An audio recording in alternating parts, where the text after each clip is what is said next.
আমাদের মহানবী সভাপতিকে বললাম যে ভাই আজকে নিশ্চিত আমাদেরকে ক্রসফায়ার দিবে, বা নিশ্চিত জানতেন, আব্বাকে অন্যরা বোঝাতেন ইশারা ইঙ্গিতে, যেন তার সামনে বলো না কিন্তু সন্তান আর নাই, একটু ক্রসফায়ার দিবে। আমরা দোয়া দরুদ করতে করতে আমরা এগোচ্ছি।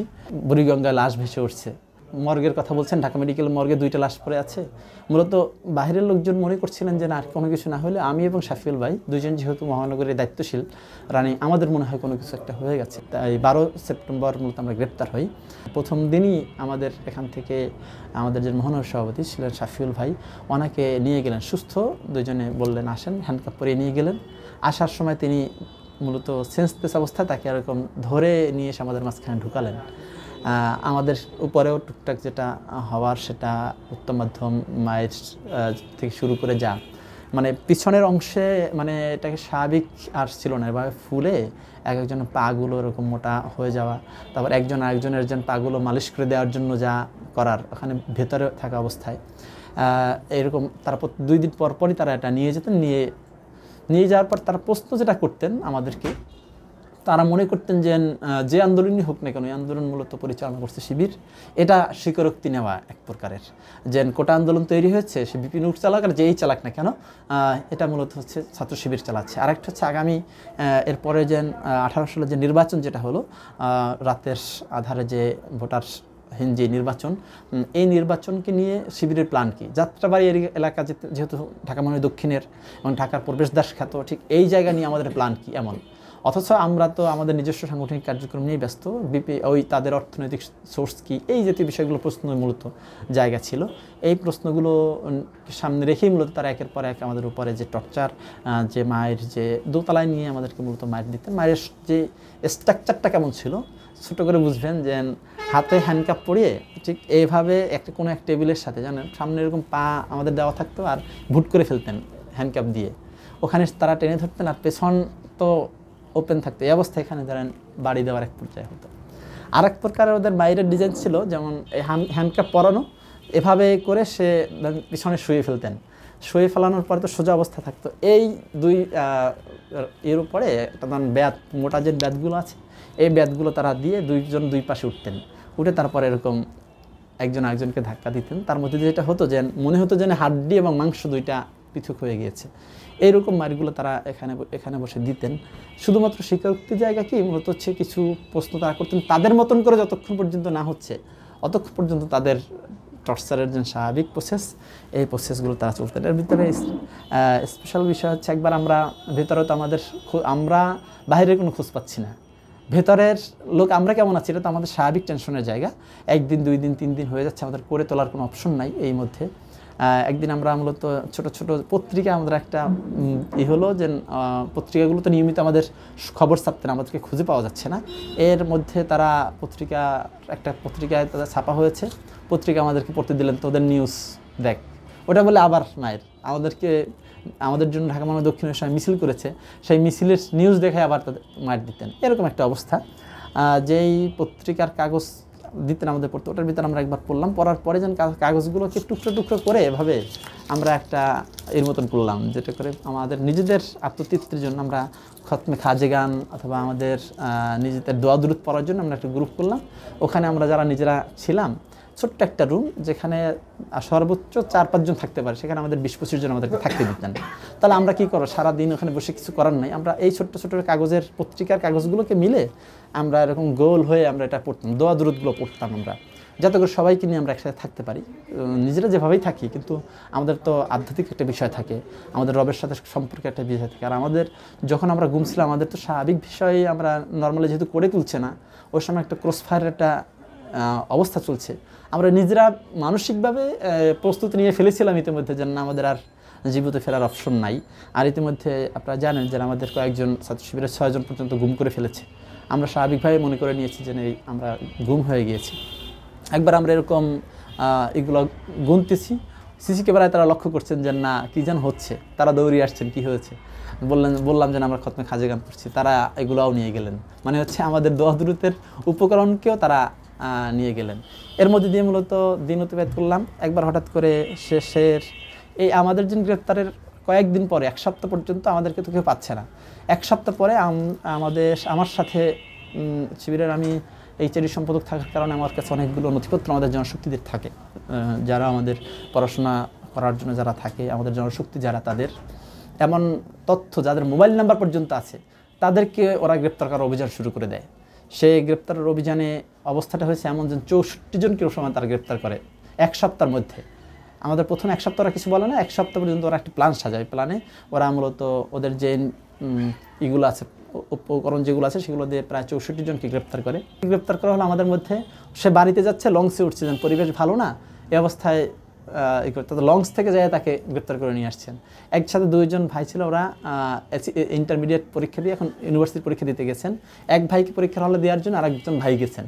পরীক্ষার হলে ঢোকার আগে ডিবি গ্রেপ্তার করছেন, বললেন যে পরীক্ষা দিতে আসছি। তখন ডিবি ছেড়ে দিয়েছিলেন, কিন্তু বলছেন যে ঠিক আছে, আমরা তোমার জন্য এখানে অপেক্ষা করছি, দেখা করে যাবা। ফাঁকি দিয়ে ওরা বাসে এসে উঠছেন, বাস একজন উঠতেছে, এই অবস্থা তারা গ্রেপ্তার করে নিয়ে আসছেন। তারা, আমি বোঝাতে চাইলাম তাদের প্রযুক্তিগতভাবে কী পরিমাণে তারা দক্ষ ছিল, যার মধ্যে তারা এভাবে আমাদের গোটা মহানগরীকে ম্যাসাকার করে ফেলেছে বলা চলে এক কথায়। মানে একটা মহানগরী থেকে আমাদের দায়িত্বশীল লেভেলের 64 জনকে গ্রেপ্তার করে ফেলেন, মানে বড় ধরনের আমাদের ক্রাইসিস। আমাদের এক থানার সভাপতি থেকে শুরু করে কেউ এখানে আমাদের স্বস্তির ভিতরে থাকতেন না। আমার পরিবারে আমার আব্বা একজন মাদ্রাসার টিচার, আম্মা আছেন, আমরা 4 ভাই। এর ভেতর থেকে আমার আম্মা যখন প্রথম শুনতে পান, যেভাবে যেন প্রথম 2-3 দিনে তারা জানতে পারেন না, আমাদের বাড়ির থেকে এলাকায় একজন দায়িত্বশীল আমার আব্বাকে মূলত প্রথম ফোন দিয়ে বলেন যে আমার কথা, সফিউল্লাহর কি কোনো খোঁজখবর, সফিউল্লাহর কী অবস্থা। আব্বা তো জানেন যে না, সে ভালো আছে, ঢাকায় আছে। 1-2 দিন পর পরই আমার সাথে কথা হয়।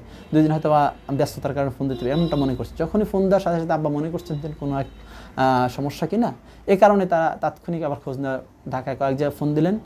ফোন দিয়ে তো আর বলছেন যে ঠিক আছে, আছে মনে হয়, ব্যস্ত আছে, এরকম। আব্বা পরের দিন মাদ্রাসায় গেলেন। মাদ্রাসায় গিয়ে দেখেন নয় দিগন্ত পত্রিকার এখানে প্রথম পেজই আমাদের ছবিসহ সেখানে নিউজ করা হয়েছে। আব্বা এই পত্রিকাটা নিয়ে বাড়িতে গেলেন। বাড়িতে যাওয়ার পরে আব্বা পত্রিকাটা মানে তোষকের নিচে লুকিয়ে রাখলেন, প্রথম দিনের পত্রিকাটা।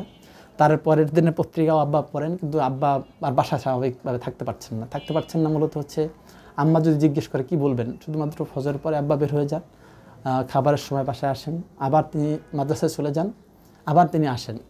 আম্মাকেও বলছেন না, লুকাতেও পারছেন না এমন একটা অবস্থায়। আম্মা কোনো এক রেগুলার পত্রিকা পড়েন, আব্বা যেটা আনেন, আম্মা খুঁজতে খুঁজতে পত্রিকা একটা পেয়ে দেখেন যে নিউজের মধ্যে আমার নিউজ। উপর থেকে পারিবারিক একটা অন্য অবস্থা তৈরি হয়। সে অবস্থার ধারাবাহিকতায় আব্বার মূল প্রকাশের যেদিন আর কি ঘটনা, সেদিন হঠাৎ করে আব্বা তাহাজ্জুদ নামাজে রক্তে নিয়মিত তাহাজ্জুদ পড়েন, চিৎকার করে উঠছেন যে রব, তুমি আমার সন্তানকে তুমি ফিরিয়ে দাও, এমন একটা আর কি আকুতি তিনি বর্ণনা করেন। এই চিৎকারটা যখন দিয়ে উঠছেন তাহাজ্জুদ সালাতে, আম্মাও তাহাজ্জুদ পড়ছেন ভেতরে, আব্বা বাহিরে। আব্বা নিজেকে ধরে রাখতে পারেন না। পাশাপাশি আমার চাচা, আশেপাশে যারা থাকেন, তারা দৌড়ে আসছেন, কি হয়েছে এত রাত্রে। এই দিন মূলত হচ্ছে প্রকাশ পায়। এই প্রকাশ পাওয়ার পরে তো তারপরে আব্বাকে বলছে, আব্বাকে রাত্রে জিজ্ঞেস করে কি হয়েছে, তখন আম্মা বলছেন তুমি যাও, অমুক যা পত্রিকা আছে দেখো। পত্রিকা যায় দেখেছেন তো আব্বা কথা বলা বন্ধ করে দিলেন। স্বাভাবিকভাবে বলতে পারেন না, কারণ হচ্ছে যখন মাদ্রাসায় থাকেন তখন ক্লাস নিতে পারছেন না। পরে আমি কথা শুনলাম এভাবে যে আব্বা যখন ক্লাসে যান, অন্য তার কলিগরা বলেন যে একজন চোখ টেপাটেপি করেন যে না, ওটা চলে গেছে। মানে আব্বা নিশ্চিত জানতেন, আব্বাকে অন্যরা বোঝাতেন ইশারা ইঙ্গিতে, যেন তার সামনে বলো না, কিন্তু সন্তান আর নাই। এটা আব্বার বাবার জন্য তো আসলে কষ্টকর। মার সাথে গোটা এলাকার লোকজন সবাই দেখা করতে আসছেন একের পর এক, যে এই করুণ অবস্থার মধ্যে সান্ত্বনা দিতে, কিন্তু আম্মা তো আর স্বাভাবিক নাই। এর মধ্যে দিয়ে মূলত পার হয়েছে। আমার ছোটো ভাই ক্লাস 7-এ পড়তো, ও ঢাকায় পড়াশোনা করতো। ও সাংবাদিক সম্মেলনে অংশগ্রহণ করছেন। ওর মধ্যে দিয়ে সাংবাদিক ভাইরা নাম্বার পেয়েছেন, প্রত্যেক দিন ফোন দিত। ও বললেন যে ভাইয়া আমাকে ফোন দিচ্ছে প্রথম আলো। পরে বললেন, প্রথম আলো এক সাংবাদিক ফোন দিয়ে বললেন যে বুড়িগঙ্গায় লাশ ভেসে উঠছে। আমি দৌড় দিয়ে সেখানে আমাদের মহানগরী শিবিরের লোকজন সহ আমরা গেলাম দৌড়ে। আবার হচ্ছে মর্গের কথা বলছেন, ঢাকা মেডিকেল মর্গে 2টা লাশ পড়ে আছে। মূলত বাইরের লোকজন মনে করছিলেন যে না, আর কোনো কিছু না হলে আমি এবং শাফিউল ভাই 2 জন যেহেতু মহানগরীর দায়িত্বশীল রানী, আমাদের মনে হয় কোনো কিছু একটা হয়ে গেছে এমন একটা। আমার মামা এবং আমার দায়িত্বশীলরা সবাই সহ গোটা ময়দানের সবাই, এই কখনো আমাদের শীতলক্ষার ভেতরে, কখনো বুড়িগঙ্গায়, কখনো অমুক মর্গে, যে যেখানে ফোন দেয় সেখানেই শুধু দৌড়াচ্ছে। কোনো প্রশাসনিক কোনো প্রকার সহযোগিতা করছে না এবং প্রশাসন সরাসরি অস্বীকার করছে। যেদিন আমাদেরকে কোর্টে তুলবে সেদিন ঘটনাটা হচ্ছে এমন যে আমাদেরকে আমি এবং শাফিল ভাই দুজনকে ওখান থেকে বের করে নিয়ে আসলেন। নিয়ে আসার সাথে সাথে অন্য কারো কাছ না নিয়ে এসে আমাদের দুজনকে নিজের নিয়ে আসছে। আমি আমাদের মহানবী সভাপতিকে বললাম যে ভাই আজকে নিশ্চিত আমাদেরকে ক্রসফায়ার দিবে। আমরা দুইজন একই হ্যান্ডকাপ দিয়ে আমাদেরকে নিয়ে গেলেন। আমরা দুইজন যখন সিদ্ধান্ত ফাইনাল যেহেতু ক্রসফায়ার দিবেই, আমরা দোয়া-দরুদ করতে করতে আমরা এগোচ্ছি, একটা গাড়িতে তুললেন, আমাদের একটা গাড়িতে তুললেন এবং গাড়ির ভেতরে কিছু দেখা যাচ্ছে যে খালি বস্তার ভেতরে কিছু কাগজের এরকম মোড়ানো কিছু কাগজ, এটা একটু ভর্তি, হালকা ভারীও না, হালকা আর কি এরকম মনে হচ্ছে। ওইটা গাড়ির ভেতর তুললেন এবং গাড়ির সামনে আরও 5টা গাড়ি এবং পেছনে আরও 5টা গাড়ি, মোট এরকম 10-12টা গাড়ির একটা বহর নিয়ে আমাদেরকে নিয়ে ডিবি মিন্ট রোড থেকে নিয়ে বের হলেন। আমাদের চোখ বেঁধে প্রথমে বের হলেন, একটা গামছা, আমার একটা গামছা, ভাইয়ের একটা গামছা নিয়ে বের হলেন। তারা গুলিস্তান অতিক্রম করে তারা ডাইরেক্ট চলে আসলেন হচ্ছে আমাদের সরাসরি আমাদের এই টিকাটলি মোড়টা আছে না, এখানে তারা একটা ওয়ারিশ থানারই এই পাশে কাছে একটা জায়গা নিয়ে আসলেন। নিয়ে এসে আমাদেরকে গাড়ির থেকে নামালেন, একটু পর নামালেন। নামায়া হ্যান্ডকাপ যেটা আমাদের দুইজনের এক হাতে যেটা পড়া, হ্যান্ডকাপের উপরে একটা তারা এই গামছা দিয়ে রাখলেন। সামনে আর্মস নিয়ে পুলিশ, পেছনে আর্মস নিয়ে পুলিশ। তারা যোগাযোগ করে আমাদেরকে বের করে নিলেন। আমরা তো নিশ্চিত যে কোনো এক জায়গায় নিয়ে হয়তোবা তারা দিয়ে দেবেন। আমার একটা চিন্তাও, আমরা আমাদের জিজ্ঞাসা করতে করতে যাচ্ছি, নিয়ে একটা বাসার ভিতরে ঢুকালেন। বাসাটা হচ্ছে মূলত হচ্ছে আমাদের ওয়ারি থানার একটা মেস। এই মেসে সাধারণ ছাত্ররা থাকে এবং আমাদেরও একজন দায়িত্বশীল ভাই থাকেন। ওই বাসার ভিতরে ঢুকালেন। যেই দায়িত্বশীল ভাইয়ের বাসায় ওঠেন, উনি মূলত বাড়িতে ছিল, ওই দিনই মাত্র ইন করছেন ঢাকায়। ওই দিনে ঢোকার সাথে সাথেই মূলত পুলিশ ওই বাসার ভিতরে ঢুকলেন। আমি বুঝতে চাচ্ছি তাদের কী পরিমাণে পাওয়ার, নেটওয়ার্কিং পাওয়ারটা কেমন। এটার মধ্যে দিয়ে তার বাসার ভিতরে ঢোকার সাথে সাথে আর সব লোকগুলোকে বের করে এক রুমে নিয়ে আসলেন, আর এক রুমে তারা ঢুকলেন। ঢুকে এই যে গাড়ির থেকে যে বস্তাটা তারা আমাদের সাথে করে নিয়ে আসছিলেন, ওটা নিয়ে ওই পাকের ঘরের নিচে ওখান থেকে তিনি হঠাৎ করে বাড়িওয়ালা ডাইকে নামাইলেন। নামাই বললেন যে আসেন। আইসা তারা একটা বস্তা বের করলেন। বস্তা বের করে দেখাইতে চেষ্টা করলেন যে আমাদের কাছ থেকে কিছু উপকরণ পাওয়া গেছে। উপকরণ বলতে বোঝাতে চাচ্ছি যে কিছু কাগজ মোড়ানো কী ছিল ওটা বলতে পারছি না। এরপরে তারা আইনা আরও সাক্ষী করলেন। সামনের অপোজিট সাইডের এক দোকানদার, ওনাকে নিয়ে এসে সাক্ষী করলেন, বাড়িওয়ালাকে সাক্ষী করলেন। তারপর একটা মামলা রুজু করে আমাদেরকে পরের দিন কোর্টে চালান করলেন। চালান করে আবার 5 দিনের রিমান্ড, 7 দিনের রিমান্ড চাইলেন, 2 দিন রিমান্ড দিলেন আমাদেরকে। এর মধ্যে দিয়ে আমরা জেলে গেলাম। জেল থেকে বের হওয়ার পরে আব্বাকে ফোন দিলাম সর্বপ্রথম।